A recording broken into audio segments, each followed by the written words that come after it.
Hello बच्चों, कैसे हो आप सब लोग। आई होप सब अच्छे होंगे। मैं राकेश शर्मा आज आपकी नई वीडियो में स्वागत करता हूं आप सबका। तो हमारा फिजिक्स का लेक्चर नंबर 6 स्टार्ट करते हैं। विद्युत आवेश तथा क्षेत्र हमारा चैप्टर चल रहा था पहला। ठीक है, अब इसमें कुछ एक टॉपिक चल रहा था हमारा विद्युत क्षेत्र। ठीक है बच्चों, विद्युत क्षेत्र क्या होता है मैंने लास्ट वीडियो में आपको पढ़ाया था। उससे पहले विद्युत बल के बारे में पढ़ाया था, विद्युत आवेश के बारे में पढ़ाया था। ठीक है, जिन्होंने आप तक ये वीडियो नहीं देखी वो पीछे से जाकर उनको देख लीजिए ताकि आगे की वीडियो अच्छे से समझ में आ जाए। ठीक है बच्चों, अब हम चल रहे थे विद्युत क्षेत्र के ऊपर कि विद्युत क्षेत्र क्या होता है। तो मैंने बताया था विद्युत क्षेत्र क्या होता है कि एक ऐसा चार्ज के चारों तरफ एक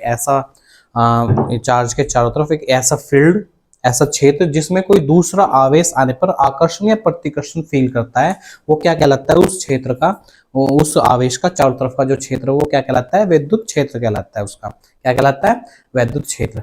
अब उस विद्युत क्षेत्र में कुछ बल रेखाएं होती है। उस विद्युत क्षेत्र में क्या होती है बच्चों, कुछ बल रेखाएं होते हैं जिन्हें हम बोलते हैं विद्युत बल रेखाएं। जिन्हें हम क्या बोलते हैं बच्चों, विद्युत बल रेखाएं।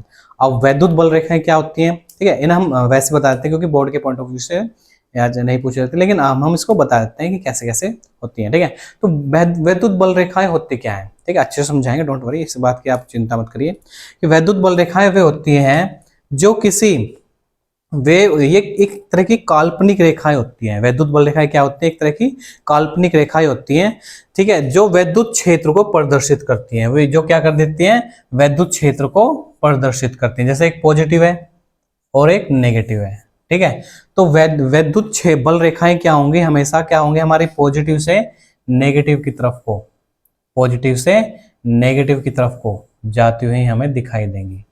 ठीक है, ये जो रेखाएं होंगी ये ही हमारी क्या होंगी, विद्युत बल रेखाएं होंगी। ये जो रेखाएं होंगी यही हमारी क्या होंगी बच्चों, विद्युत बल रेखाएं होंगी। ठीक है, क्योंकि पॉजिटिव और नेगेटिव एक दूसरे को अट्रैक्ट करते हैं ना, तो दैट्स वाई हमारी क्या होंगे, पॉजिटिव से स्टार्ट होंगे, नेगेटिव से। अब ये कुछ पॉइंट्स होते हैं हमारे, इनके वो पॉइंट्स हैं आपको जो हैं आपको लर्न करने होंगे। ठीक है, अभी हमें ये इतने मतलब वे हैं, इजी हैं कि हम इन्हें बताते रहेंगे तो आपको तुरंत याद होते रहेंगे। ठीक है, पहला पॉइंट क्या, देखो पहला पॉइंट क्या है, पहला पॉइंट है कि विद्युत बल रेखाएं जो होंगी वे हमेशा धनावेश से प्रारंभ होंगी और ऋणावेश पे जाकर मिल जाएंगे। पॉजिटिव से स्टार्ट होंगे और नेगेटिव पे जाकर मिल जाएंगे। पहला पॉइंट हो गया, यानी कितना आसान। ठीक है, अगर आप चाहो तो इनको लिख भी सकते हैं, ठीक है, लेकिन इनकी जरूरत नहीं है, आप ऐसे समझ लीजिए। नंबर पॉइंट क्या हो गया, ये कहाँ से स्टार्ट होंगे, पॉजिटिव से स्टार्ट होंगे और कहाँ पर जाएंगे, नेगेटिव पे जाके मिल जाएंगे। पहला पॉइंट आपका हो गया।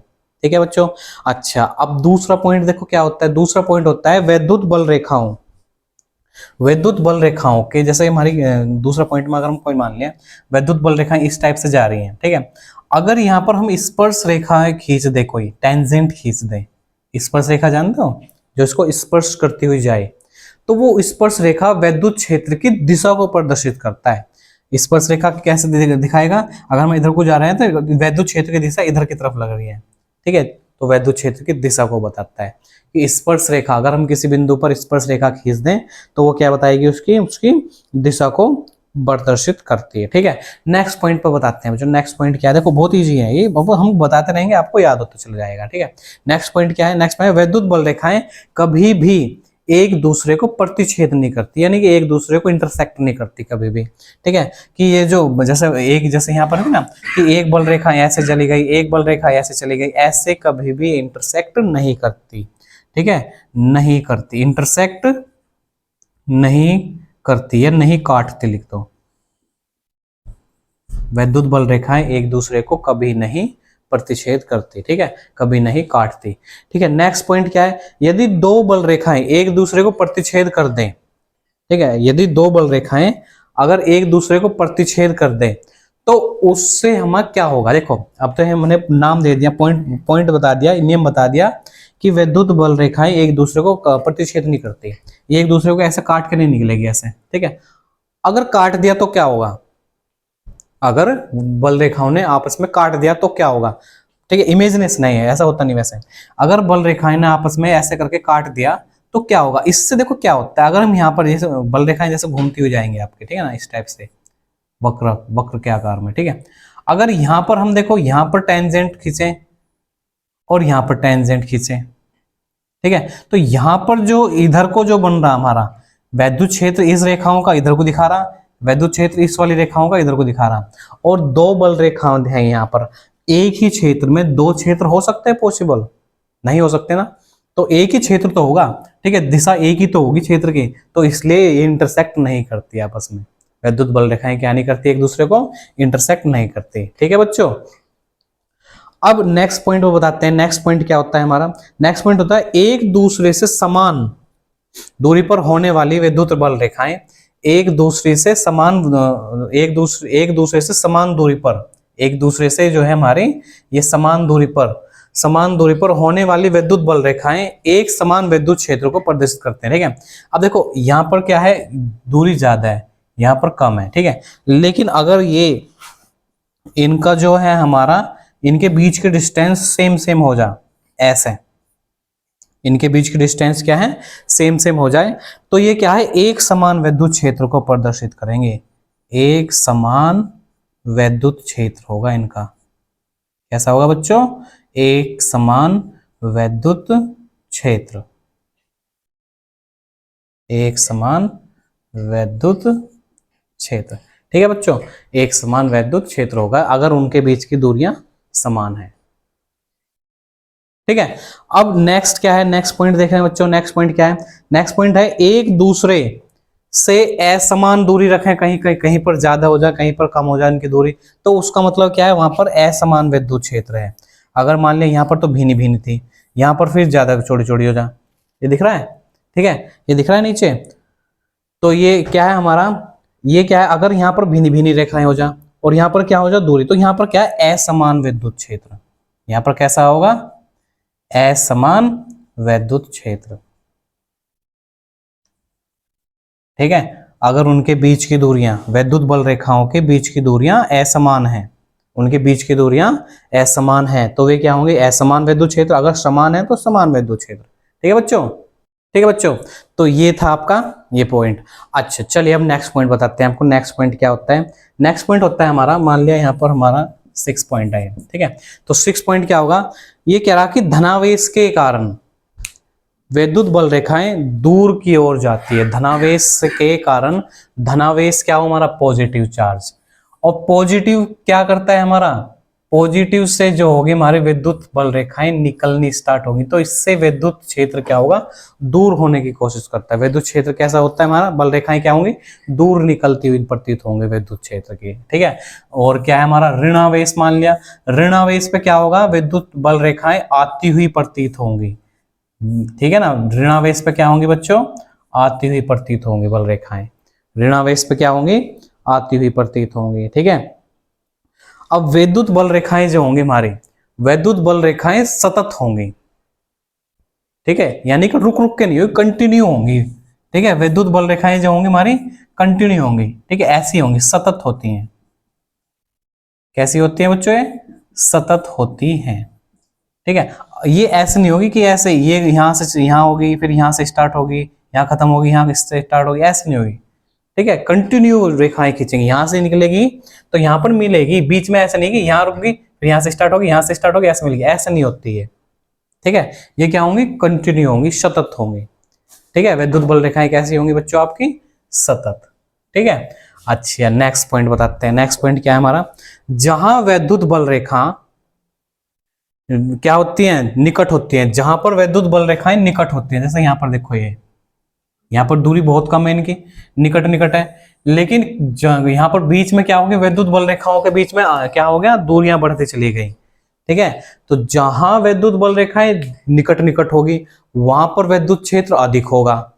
ठीक है, जहां पर विद्युत बल रेखाएं बहुत ही निकट होंगी इस टाइप से, ठीक है, तो वहां पर क्या होगा, वैद्युत क्षेत्र, वैद्युत क्षेत्र कैसा होगा, वैद्युत क्षेत्र ज्यादा होगा। और जहां पर वैद्युत बल रेखाएं क्या होंगी, दूर दूर होंगी, उनके बीच की दूरी क्या है, ज्यादा होगी, तो वहां पर क्या होगा, वैद्युत क्षेत्र कम होगा, दुर्बल होगा वहां पर। तो वैद्युत क्षेत्र कैसा होगा वहां पर बच्चों, कम होगा। वैद्युत क्षेत्र कैसा हो जाएगा वहां पर, कम होगा। ठीक है बच्चों, तो ये हमारी क्या होंगे, वैद्युत क्षेत्र वैद्युत क्षेत्र का हो गया हमारा। ये क्या होगी, वैद्युत बल रेखाएं होंगी। ठीक है, तो आई होप आपको ये अच्छी तरह समझ में आ गई होंगी और ये याद भी हो जाते हैं। जैसे मैंने बताया, इनको ऐसे ही लिख देना अगर आ भी जाए तो पेपर में, वैसे मोस्टली पूछता नहीं, अगर आ भी जाए तो बिल्कुल ऐसे ही बोल लिख देना, 5-7 पॉइंट लिख दो, बहुत है। ठीक है, आप इनका स्क्रीनशॉट ले सकते हैं याद करने के लिए। ये क्या है, तुम्हारी वैद्युत बल रेखाएं, सॉरी ये टॉपिक हम लिख रहे हैं, वैद्युत बल रेखाएं। ठीक है, तो टॉपिक का नाम था ये था।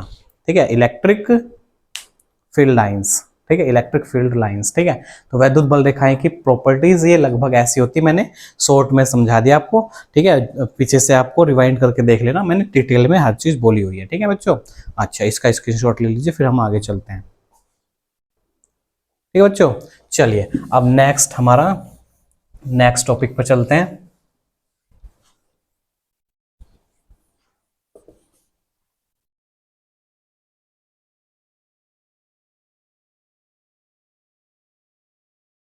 नेक्स्ट है मोस्ट इंपोर्टेंट टॉपिक है आपके point of exam point of view से, वैद्युत द्विध्रुव। क्या है बच्चों, वैद्युत द्विध्रुव।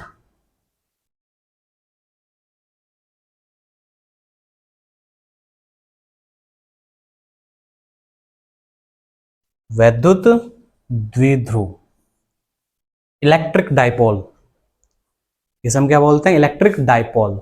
ठीक है, वैद्युत द्विध्रुव क्या होता है। ठीक है, तो बहुत ही इंपॉर्टेंट है वैद्युत द्विध्रुव, वैद्युत द्विध्रुव आघूर्ण। ठीक है, और एक समान विद्युत क्षेत्र में वैद्युत द्विध्रुव आघूर्ण, ये 3 टॉपिक्स हैं। ठीक है, ये तीनों टॉपिक्स जो हैं आपको अच्छी तरह कराए जाएंगे। ठीक है, डोंट वरी। तो वैद्युत द्विध्रुव क्या होता है, जब दो बराबर लेकिन विपरीत प्रकृति के आवेश, दो बराबर और विपरीत प्रकृति के आवेश बहुत ही अल्प दूरी पर एक दूसरे के साथ रखे जाते हैं, तो इस ये जो हमारा सिस्टम बनेगा, इस सिस्टम को हम बोलते हैं बच्चों वैद्युत द्विध्रुव। ठीक है, तो इस निकाय को हम क्या बोलते हैं बच्चों, वैद्युत द्विध्रुव। और इसके कारण जो हमारा बल लगेगा, जो वो लगेगा, आघूर्ण निकालते हैं, उस आघूर्ण को हम बोलेंगे वैद्युत द्विध्रुव आघूर्ण। उसे हम क्या बोलते हैं, वैद्युत द्विध्रुव आघूर्ण। चलिए हम स्टार्ट करते हैं, वैद्युत द्विध्रुव क्या होता है। ठीक है, तो क्या होता है, जब दो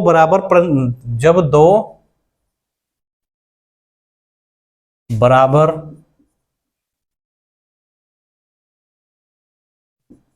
परंतु विपरीत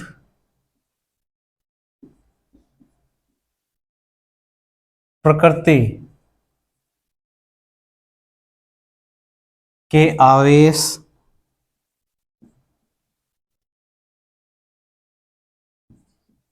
एक दूसरे से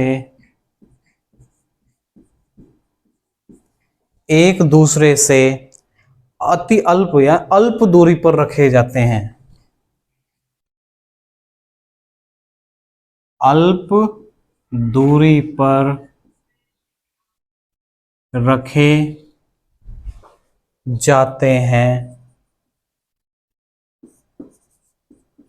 रखे जाते हैं, तो इस निकाय या संरचना को वैद्युत द्विध्रुव कहते हैं।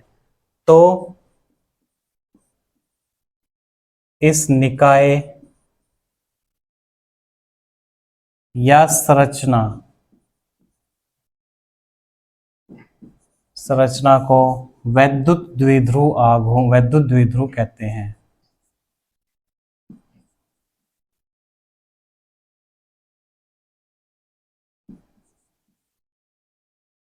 क्या कहते हैं बच्चों, वैद्युत द्विध्रुव कहते हैं। ठीक है, कैसे, देखो एक तो हमने ले लिया यहाँ पर, एक पॉइंट चार्ज यहाँ ले लिया, एक पॉइंट चार्ज यहाँ ले लिया। ठीक है, और एक पे तो पॉजिटिव चार्ज, पॉजिटिव क्यों, एक पे नेगेटिव चार्ज, और इनके बीच की दूरी कितनी, बहुत ही अल्प दूरी, जिसे हम 2L से डिनोट करते हैं, जिसे हम क्या बोलते हैं, 2L। ठीक है, तो इस निकाय, इस सिस्टम को ही हम क्या बोलते हैं, वैद्युत द्विध्रुव। इस सिस्टम को, इस निकाय को ही हम क्या बोलते हैं, वैद्युत द्विध्रुव। ठीक है, इस सिस्टम को ही हम क्या बोलते हैं बच्चों, वैद्युत द्विध्रुव। ठीक है बच्चों, इसे हम बोलते हैं वैद्युत द्विध्रुव। अब हम चलते हैं, हमारा नेक्स्ट पॉइंट क्या है, वैद्युत द्विध्रुव आघूर्ण। ये मोस्ट इंपोर्टेंट है ये भी। ठीक है, वैद्युत द्विध्रुव आघूर्ण। ठीक है। तो वैद्युत द्विध्रुव आघूर्ण, ठीक है। Electric dipole moment, what is the electric dipole moment, ठीक है। वैद्युत द्विध्रुव आघूर्ण क्या होता है, ठीक है। किसी निकाय का वैद्युत द्विध्रुव आघूर्ण क्या होता है, ठीक है। ठीक है, आवेश जो हमारा होगा, आवेश के परिमाण Q और उनके बीच की दूरी जो होगी हमारी 2L, उनके गुणनफल को ही हम क्या बोलते हैं, वैद्युत द्विध्रुव आघूर्ण कहते हैं, ठीक है। तो क्या हो जाएगा, किसी निकाय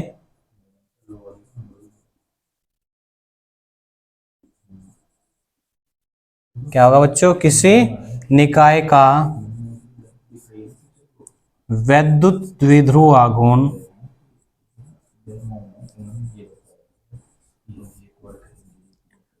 वैद्युत द्विध्रुव आघूर्ण वैद्युत द्विध्रुव आघूर्ण जिसे हम P से डिनोट करते हैं, जिसे हम किससे करते हैं डिनोट, P से। क्या होगा, आवेश के परिमाण आवेश के परिमाण Q, आवेश के परिमाण Q और दोनों आवेशों के बीच की दूरी, और दोनों आवेशों के बीच की दूरी 2L, दूरी के 2L के गुणनफल के बराबर होती है, गुणनफल के बराबर होती है, ठीक है। तो ये क्या होगा हमारा वैद्युत द्विध्रुव आघूर्ण। बीच की दूरी कितनी बच्चों, इनकी 2L, ठीक है। आवेश का दोनों समान आवेश हैं बट विपरीत आवेश हैं, प्रकृति विपरीत है, एक पॉजिटिव है तो एक नेगेटिव होना चाहिए, ठीक है। तो इनके आघूर्ण क्या होगा, इनका आघूर्ण को हम डिनोट करते हैं P।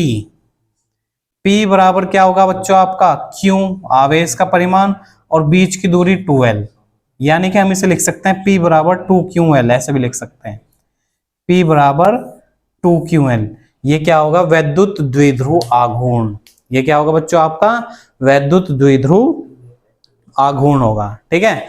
तो अब हम इसमें थोड़ा और पढ़ेंगे, ये फॉर्मूला बन जाएगा वैद्युत द्विध्रुव आघूर्ण का, हम पर हमारे न्यूमेरिकल्स में पूछी जाती है इसकी वैल्यूज, ठीक है। इसका मात्रक क्या होगा, इसका बच्चों मात्रक क्या होगा, हम इसका मात्रक निकालेंगे। इसकी विमा क्या होगी, ठीक है। इसकी ये कैसी राशि है,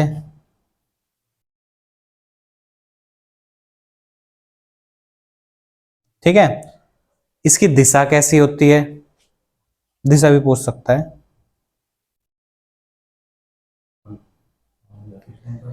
ठीक है। देखो मात्रक इसका क्या होगा, इसका मात्रक होगा कूलाम मीटर, इसका मात्रक क्या होगा कूलाम मीटर, तो मात्रक हो जाएगा इसका कूलाम मीटर,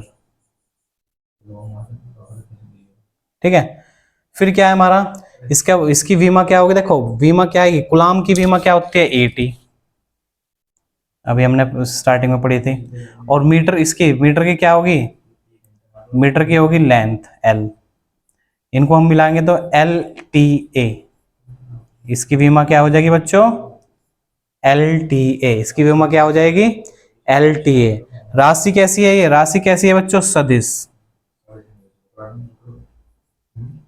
राशि कैसी है बच्चों ये सदिश। और इसकी दिशा क्या होगी, कैसी होती है दिशा, इसकी होती है -Q से +Q की तरफ होगी, इसकी -Q से +Q की तरफ, -Q से +Q की तरफ होगी। देखो वैद्युत बल रेखाओं की दिशा कैसी होती है, प्लस से माइनस की तरफ, लेकिन वैद्युत द्विध्रुव की जो दिशा कैसी होगी वो होगी उल्टी, माइनस से प्लस की तरफ, ठीक है।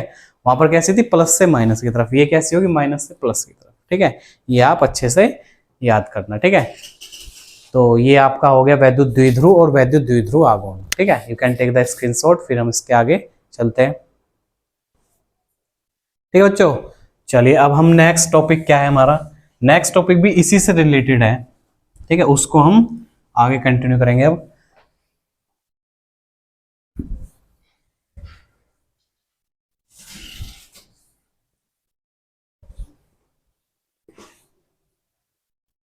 सो बच्चों नेक्स्ट टॉपिक क्या है आपका? नेक्स्ट टॉपिक है एक समान वैद्युत क्षेत्र।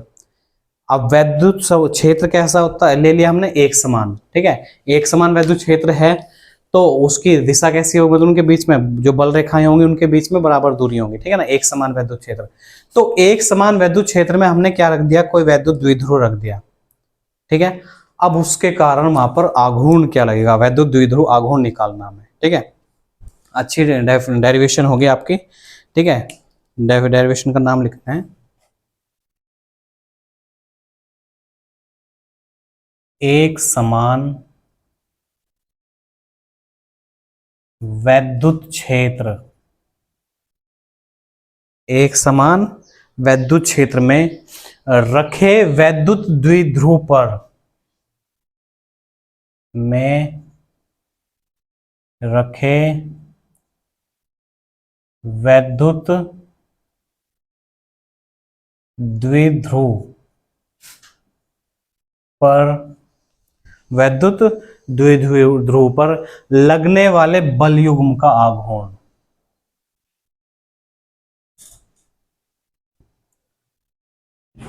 लगने वाले बल युग्म,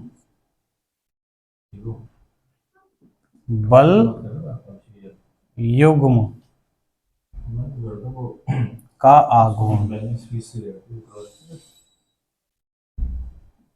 बल युग्म का आघूर्ण, ठीक है। तो ये निकालेंगे हम, ठीक है। ये हमारी टॉपिक का नाम है, ये क्या है? हमारे टॉपिक का नाम है। चलिए अब स्टार्ट करते हैं इसमें हम, ठीक है। तो सबसे पहले हम फिगर बनाते हैं। क्या बनाते हैं हम? फिगर। तो हमने एक समान वैद्युत क्षेत्र बना लिया,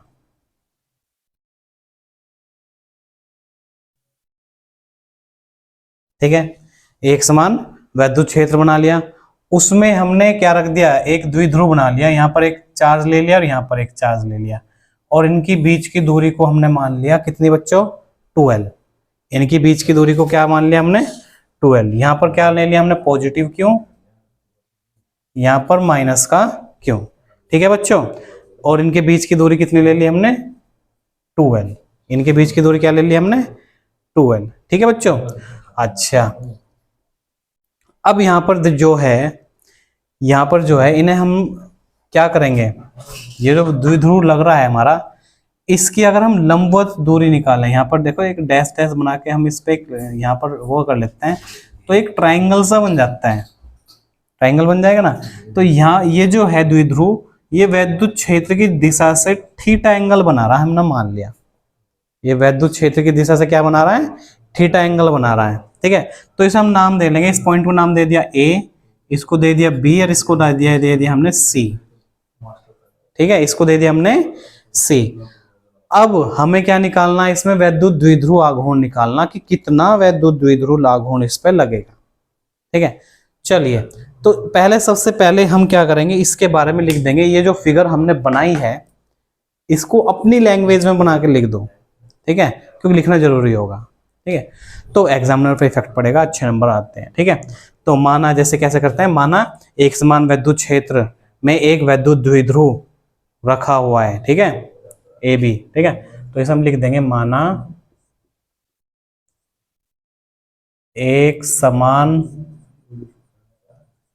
वैद्युत क्षेत्र में एक वैद्युत द्विध्रुव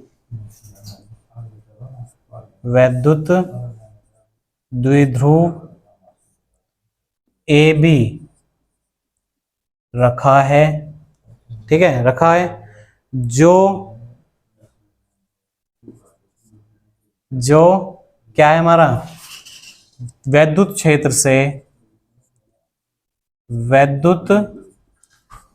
से कितना एंगल का बना रहा? थीटा डिग्री का कोण बनाए हुए है, कोण बनाता है, थीटा डिग्री का कोण बनाता है, ठीक है, थीटा डिग्री का कोण बनाता है। ठीक है बच्चों, यहां तक हो गया था। अच्छा, बिंदु ए पर प्लस क्यू आवेश है, जिसके बिंदु ए पर कैसा आवेश है, प्लस क्यू आवेश है। मतलब ये जो फिगर हमने बनाया ना, इसी को आप अपनी लैंग्वेज में बनाकर लिख सकते हो। ठीक है बच्चों,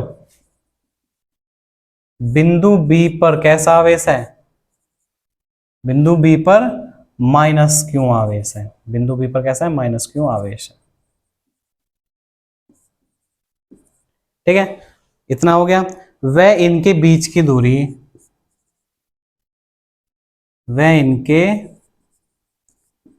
बीच की दूरी कितनी रखी हमने, 2l है। वह इनके बीच की दूरी कितनी है बच्चों, 2l है। ठीक है, अब क्या करते हैं, अब क्या करते हैं इसमें हम, अब हम यहां पर आ जाओ, समकोण त्रिभुज, समकोण त्रिभुज ए बी सी में, समकोण त्रिभुज एबीसी ले लो। ठीक है, यहां पर देखो ये थीटा है, ये बीच की, ये क्या है हमारा, 2l है। ये यहाँ परपेंडिकुलर बना रहा, तो यहाँ पर ये 90 डिग्री है, ये कर्ण होगा हमारा, हाइपोटेन्यूस होगा इसके सामने वाली। ये वाली साइड क्या होगी, बेस होगी। ये क्या होगी हमारी, परपेंडिकुलर होगी। ठीक है, ये क्या होगी हमारी, परपेंडिकुलर। तो यहाँ पर अगर हम किसकी वैल्यू निकाल रहे हैं, ए सी की वैल्यू निकालते हैं, तो ए सी की वैल्यू हमें चाहिएगी, क्योंकि ए सी की वैल्यू जब हम निकालेंगे तो वो परपेंडिकुलर और हाइपोटेनियस, यानी कि ये जो होगा हमारा लंब और कर्ण के बीच में संबंध बताएगी। तो वहां लंब और कर्ण कौन सा ट्रिग्नोमेट्रिक साइन दिखाता है, ये हमने अभी मैथ्स के लेक्चर में पढ़ाया था। किस कौन सा दिखाता है, साइन थीटा। क्या दिखाता है बच्चों वहां पर, अगर हम साइन थीटा बराबर क्या होगा हमारा, लंब बटे कर्ण। तो लंब क्या होगा इसका, AC, और कर्ण क्या होगा इसका, AB। AC की वैल्यू कितनी है, मैं AC तो AC है, AB की वैल्यू कितनी है, 2l। AB की वैल्यू क्या है हमारी, 2l। ठीक है, तो हमारा यहाँ से साइन थीटा की जो वैल्यू हो जाएगी वो आ जाएगी हमारी। ठीक है, यहां से अगर हम AC की वैल्यू निकालते हैं तो AC की वैल्यू हो जाएगी 2l साइन थीटा। AC की वैल्यू क्या हो जाएगी बच्चों आपकी, 2l साइन थीटा। ये AC की वैल्यू आ गई। ठीक है, AC क्या है, इनके बीच की क्या है, यहां से इसकी लंबवत दूरी है, इसके बीच की क्या है, लंबवत दूरी है। अब हमें क्या निकालना, हमें निकालना था बल युग्म का आघूर्ण, बल युग्म का आघूर्ण। तो किसी भी दिशा में लगने वाले, मतलब इसकी दिशा, विद्युत क्षेत्र की दिशा में लगने वाले बल युग्म का आघूर्ण क्या होता है, बल युग्म का आघूर्ण तब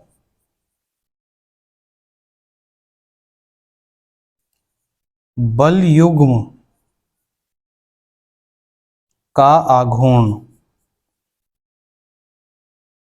बल युग्म का आघूर्ण कैसे निकलेगा, जिसे हम डिनोट करते हैं टो से।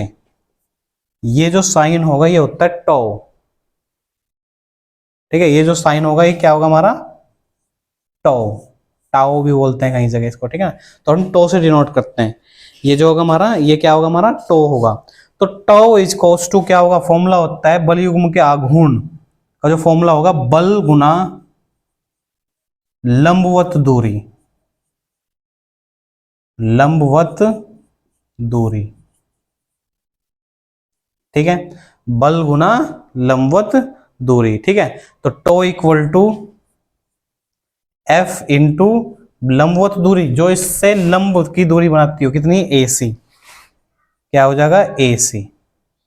टो इक्वल टू क्या हो जाएगा, F इंटू AC। ठीक है, और बल का फॉर्मूला क्या होता है, बल का फॉर्मूला हमने पढ़ाया था, विद्युत क्षेत्र में जो बल होगा वो क्या होगा, Q इंटू E।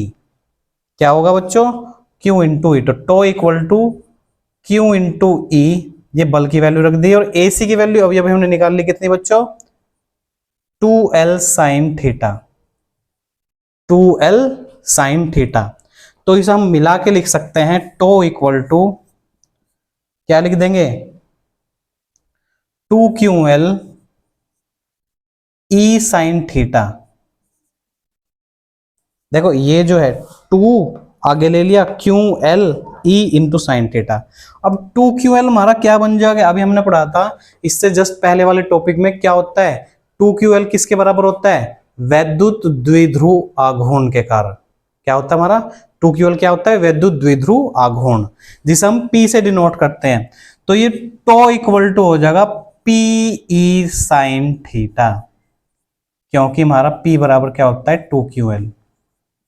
ठीक है, और यहां पर हमने बल की वैल्यू रखी थी, बल बराबर होता है हमारा Q इंटू E, ये वैल्यू यहाँ रखी थी हमने, और इसकी जगह हमने क्या रख दिया P। तो यही हमारा मेन फॉर्मूला हो जाएगा किसका? बल युग्म का आघूर्ण का। क्या हो जाएगा? Tau equal to PE sine theta, tau equal to PE sine theta. और इसका मात्रक क्या होगा? इसका मात्रक होगा न्यूटन मीटर। इसका जो मात्रक क्या होगा? मात्रक होगा बच्चों इसका न्यूटन मीटर। ठीक है, और अगर इसको हम सदिश रूप में लिखें, अगर इसे हम सदिश रूप में लिखें तो सदिश रूप में होगा tau equal to P cross E।